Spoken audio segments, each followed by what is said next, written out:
Okay class, let's start today's lecture. आज का हमारा लेक्चर किस बारे में है? एनिमल सेल स्ट्रक्चर के बारे में। आपके सामने ये जो सेल की मैंने डायग्राम बना के मॉडल प्रेजेंट किया बच्चे, ये माइक्रोस्कोपिक उसकी जो है ना वो पिक्चर है। माइक्रोस्कोप के नीचे जब हम किसी भी सेल को देखते हैं, वैसे सेल की डाइजेशन करके उसको देखते हैं, चेक करते हैं बच्चे, तो एनिमल सेल का स्ट्रक्चर ये वाला है। सबसे पहले हम इसके डिफरेंट पार्ट्स को देखेंगे, उसके बाद हम फर्दर वन बाय वन इनका फंक्शन जो है सेल के अंदर इन सारे स्ट्रक्चर्स का वो कैसे परफॉर्म करते हैं वो हम देखेंगे। सबसे पहले मुझे आपको ये जो बाहर की तरफ लेयर नजर आ रही है, इसको हम कहते हैं न्यूक्लियर मेम्ब्रेन या सेल मेम्ब्रेन। ओके, और इसका क्या फंक्शन है हम आगे फर्दर डिस्कस करेंगे। पहले हम सारे पार्ट्स के बारे में देखते हैं। ये सेल मेम्ब्रेन है। उसके बाद बच्चे आपको ये जो पार्टिकल्स नजर आ रहे हैं छोटे छोटे, ये राइबोसोम्स हैं। उसके बाद आपको ये जो स्ट्रक्चर नजर आ रहा है बच्चे, ये है गोल्जी अपरेटस का। उसके बाद ये लाइसोसोम्स हैं, जो ब्लैक कलर में आपको नजर आ रहा है, ये लाइसोसोम्स हैं। उसके बाद ये जो येलो स्ट्रक्चर नजर आ रहा है, ये एंडोप्लाज्मिक रेटिकुलम है। और इसका सबसे मोस्ट इंपॉर्टेंट पार्ट बच्चे, ये जो पिंक कलर में आपको नजर आ रहा है, ये न्यूक्लियस है और उसके अंदर न्यूक्लियोलस है। उसके बाद ये जो आपको स्ट्रक्चर नजर आ रहा है बच्चे, ये माइटोकॉन्ड्रिया का स्ट्रक्चर है। और ये जो फर्दर ब्राउन कलर में नजर आ रहा है, ये वैक्यूल है और ये सेंट्रियोल्स है। बच्चे इसका पूरा बेसिक जो एक सेल के अंदर, एनिमल सेल के अंदर जितने पार्ट्स हैं वो सारे आपको ये सामने नजर आ रहे हैं। अब हम वन बाय वन इनका साथ साथ हम डायग्राम बनाएंगे और साथ साथ इनका स्ट्रक्चर देखेंगे। सबसे पहले कैसे वर्क करते हैं। फर्स्ट ऑफ ऑल हमने किसका, न्यूक्लियर मेम्ब्रेन, या इसको दूसरा नाम है सेल मेम्ब्रेन और इसको प्लाज्मा मेम्ब्रेन भी कहते हैं। सबसे पहले हम इसका फंक्शन देखेंगे कि ये सेल में क्या अपना रोल प्ले कर रहा है, साथ हम इसकी डायग्राम भी बनाएंगे। ये देखें, ये एक एनिमल सेल है बच्चे और ये इसकी सेल मेम्ब्रेन है।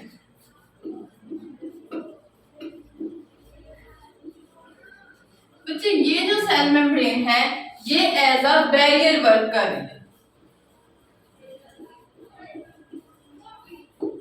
जितनी भी मूवमेंट सेल के इन एंड आउट हो रही है, जो भी पार्टिकल्स इसके इनवर्ड या आउटवर्ड मूव कर रहे हैं, उन सबको किसने कंट्रोल करना है बच्चे, इस सेल मेम्ब्रेन ने। ये cell membrane as a barrier work कर रही है। ये कम्युनिकेट करके बताएगी कि कौन से जो है वो पार्टिकल्स अंदर की तरफ मूव करेंगे और कौन से बाहर की तरफ, जिसको हम कहते हैं एंडोसाइटोसिस, एक्सोसाइटोसिस।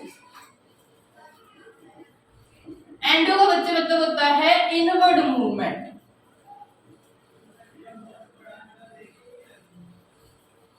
और एक्सो का बच्चे आउटवर्ड। ये हो गया हमारे पास किसका फंक्शन, सेल मेम्ब्रेन का। उसके बाद बच्चे सबसे मोस्ट इंपॉर्टेंट जो इसका पार्ट है उसके बारे में हम बात करेंगे। जैसे ह्यूमन बॉडी का कंट्रोल सेंटर ब्रेन है, हमारी तमाम एक्टिविटीज को ब्रेन कंट्रोल कर रहा है, वैसे ही इस सेल का एक ब्रेन है बच्चे, वो न्यूक्लियस है। क्या है बच्चे, न्यूक्लियस। वो सेल का क्या है, ब्रेन है। सारी एक्टिविटीज को, सारी मूवमेंट को इस सेल के अंदर जितना भी कोई फंक्शन परफॉर्म हो रहे हैं उन सबको न्यूक्लियस कंट्रोल कर रहा है। और ये बच्चे एनिमल सेल में ये बिल्कुल सेंटर में होता है। हमने पढ़ा था कि प्लांट सेल के लार्ज वैक्यूल की वजह से वो एक साइड पे होता है, लेकिन एनिमल सेल में इसकी पोजीशन क्या है बच्चे, सेंटर।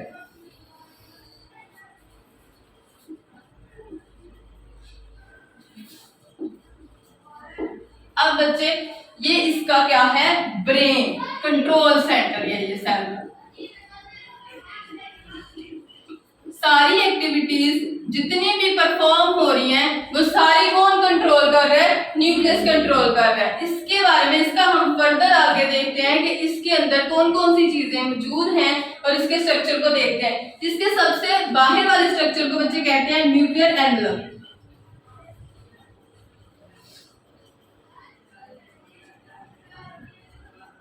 बच्चे ये मैंने आपको समझाने के लिए ये होते हैं इसके न्यूक्लियर पोर। अब इन दोनों का फंक्शन हम देखेंगे। ये देखे बच्चे, ये न्यूक्लियस जो है इस पूरे सेल के अंदर मौजूद है। इस सेल में फर्दर ऑर्गेनेल्स आपको ये नजर आ रही है बच्चे, ये गोल्जी अपरेटस जो है, एंडोप्लाज्मिक रेटिकुलम, ये सारी बॉडीज जो है वो इस सेल के बाकी हिस्से में मौजूद है। तो जो न्यूक्लियर एनवलप है वो क्या करता है, उसको प्रोटेक्ट करता है, उसको सेपरेट करता है, इसमें मौजूद बाकी सारी ऑर्गेनेल्स से न्यूक्लियस को सेपरेट कर रहा है। उसके बाद ये जो पोर्स है बच्चे, ये जो आपको नजर आ रहे हैं जिनको हम न्यूक्लियर पोर कह रहे हैं, इनका फंक्शन क्या है कि इसमें मौजूद तमाम बॉडीज को जो जो इसका स्ट्रक्चर मौजूद है बच्चे, उसकी मूवमेंट कौन करवा रहे हैं, ये न्यूक्लियर पोर। ये अलो कर रहे हैं कि जो न्यूक्लियर के इसके अंदर सेल के अंदर जितने भी ऑर्गेनेल्स पार्टिकल सब्सटेंसेस मौजूद है वो इस पोर के जरिए जो है in and out movement perform करेंगे। ओके बच्चे, उसके बाद हम देखेंगे कि इस सेल के अंदर फर्दर कौन कौन से स्ट्रक्चर हैं। इसका मोस्ट इंपॉर्टेंट और सबसे बड़ा बच्चे जो पार्ट न्यूक्लियस के अंदर होता है वो न्यूक्लियोलस होता है, और उसके अंदर जो बच्चे आपका एक थ्रेड लाइक स्ट्रक्चर होता है जिसको हम क्या कहते हैं, क्रोमोसोम्स। क्या कहते हैं बच्चे, क्रोमोसोम्स। और टोटल कितने क्रोमोसोम्स पाए जाते हैं ह्यूमंस में और सेल में, 46 बच्चे, 46 क्रोमोसोम्स पाए जाते हैं। और ये क्रोमोसोम्स क्या है बच्चे, ये एक थ्रेड लाइक स्ट्रक्चर है जो प्रेजेंट होता है इसके अंदर। इसमें हमारा सारा जेनेटिक मटेरियल होता है बच्चे, ठीक है स्टूडेंट्स, क्लियर है आपको। न्यूक्लियस क्या है बच्चे, हम इसका सेल का क्या है, ब्रेन है, ये एज अ ब्रेन वर्क कर रहा है। उसके बाद हम फर्दर अगली स्टेप देखते हैं। उसके बाद बच्चे हम बात करेंगे माइटोकॉन्ड्रिया की। ये डबल मेम्ब्रेन स्ट्रक्चर है बच्चे, इस तरह का ये डबल मेम्ब्रेन स्ट्रक्चर है, और ये सबसे इंपॉर्टेंट पार्ट है सेल के अंदर। क्यों बच्चे, क्योंकि ये एटीपी प्रोड्यूस करेगा। इसमें क्या होगी, एटीपी प्रोडक्शन। माइटोकॉन्ड्रिया जो है ये माइटोकॉन्ड्रिया का स्ट्रक्चर है।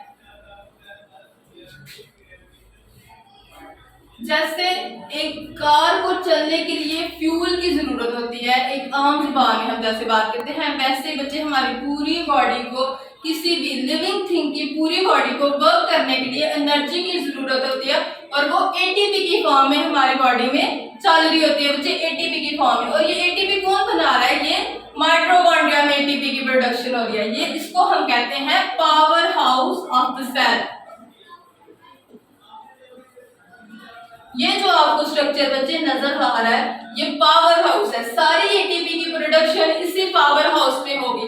फॉर एग्जांपल किसी भी पार्ट में अगर एनर्जी की रिक्वायरमेंट ज्यादा होगी तो एक बात बच्चे याद रखिएगा, वहां माइटोकॉन्ड्रिया की कंसंट्रेशन भी ज्यादा होगी, क्योंकि वहां एटीपी की प्रोडक्शन हमें ज्यादा चाहिए। उसके बाद बच्चे हम बात करते हैं एंडोप्लाज्मिक रेटिकुलम।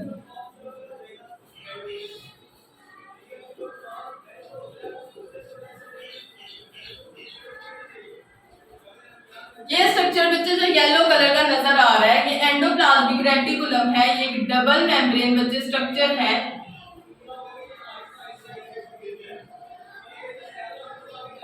जो इस फॉर्म में बच्चे न्यूक्लियस के इर्द गिर्द मौजूद होता है। अब इसका क्या, इसकी दो कैटेगरीज होती हैं, रफ एंडोप्लाज्मिक रेटिकुलम और स्मूथ।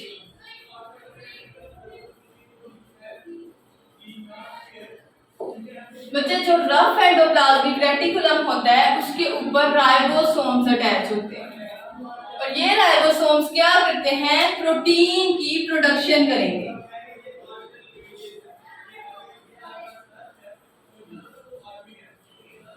ये राइबोसोम्स प्रोटीन प्रोडक्शन करवाएंगे जो एंडोप्लाज्मिक रेटिकुलम के ऊपर प्रेजेंट होंगे। उसके बाद बच्चे आगे हम एक स्ट्रक्चर, आपको ये नजर आ रहा होगा, ये बिल्कुल पिंक कलर में जो आगे है ये राइबोसोम्स का स्ट्रक्चर है, ठीक है बच्चे। उसके बाद ये ब्लैक कलर में जो स्ट्रक्चर है वो लाइसोसोम्स का स्ट्रक्चर है।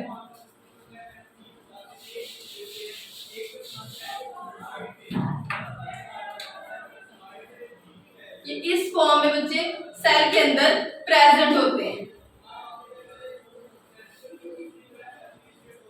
अब इनका बहुत इंपॉर्टेंट रोल किस तरह है कि ये जो है बच्चे जितने भी डाइजेस्टिव एंजाइम्स हैं, डाइजेस्टिव एंजाइम बच्चे जो डाइजेशन में हेल्प करते हैं वो सारे इस लाइसोसोम के अंदर प्रेजेंट हो गए। वैक्यूल के अंदर बच्चे सारे आपके वेस्ट मटेरियल पड़े होंगे, और जब भी लाइसोसोम की रिक्वायरमेंट होगी, किसी जगह डाइजेशन करनी होगी होगी, तोड़ फोड़ करनी होगी, किसी चीज को खत्म करना होगा, डाइजेस्ट करना होगा, तो ये लाइसोसोम बच्चे इस तरह उस सेल के साथ फ्यूज कर जाएगा। फ्यूज करने के बाद इसमें जो एंजाइम होंगे बच्चे वो उस सेल की तरफ आएंगे, उसके साथ रिएक्ट करेंगे, इसमें मौजूद सारे मटेरियल की बच्चे डाइजेशन करवा देंगे और इस तरह ये सेल की डाइजेस्टिव एंजाइम जो है वो अपना रोल लाइसोसोम जो है वो प्ले करेगा सेल के अंदर। उसके बाद बच्चे फर्दर हम देखते हैं गोल्गी अपरेटस को। ये जो आपको इस कलर में नजर आ रहा है पर्पल कलर में, ये गोल्गी अपरेटस है। इसका क्या काम है? ये बच्चे ये भी डबल मेम्ब्रेन स्ट्रक्चर होगा।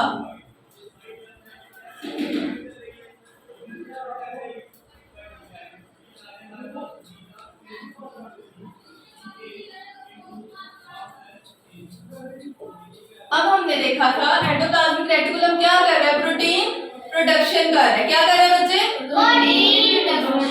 अब जितनी प्रोटीन की प्रोडक्शन हो रही है उस सारी का आगे फ्यूचर फर्दर वो कहाँ यूज हो रही है, किस पॉइंट पे यूज होगी, बॉडी के किस हिस्से में, सेल के किस हिस्से में यूज होगी, उस सारे को जो प्रोसेस कर रहा है वो सारा कौन कर रहा है? Golgi apparatus. कौन कर रहा है बच्चे? गोल्गी अपरेटस बताएगा कि ये वाली प्रोटीन तुम सेल के अंदर यूज कर लो और ये वाली प्रोटीन तुम सेल से बाहर बॉडी में किसी और पार्ट में यूज कर लो। तो जो प्रोटीन का फ्यूचर है वो डिसाइड करने वाला जो है स्ट्रक्चर वो गोल्गी अपरेटस है।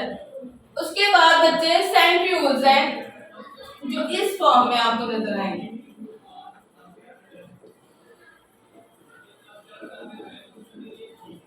अब इनका मोस्ट इंपॉर्टेंट रोल जो है वो सेल डिवीजन में बच्चे ये प्ले करते हैं अपना, और उसके अलावा ये फ्लैजेला और सीलिया प्रोड्यूस करते हैं। फॉर एग्जांपल कुछ बॉडीज ऐसी भी होती हैं जो आपके सेल के अंदर बच्चे मूव कर रही होती हैं, कुछ इस फॉर्म में होती हैं बच्चे। ये जो है इसको फ्लैजेला कहते हैं और ये फ्लैजेला जो है वो सेंट्रियोल्स प्रोड्यूस करके देते हैं और इसका काम क्या होता है बच्चे? ये इस तरह मूव करके इस सेल को अपवर्ड डायरेक्शन में मूव करने में हेल्प करता है। तो ये आज का हमारा लेक्चर था जो एनिमल सेल के स्ट्रक्चर के बारे में था। सबको क्लियर है?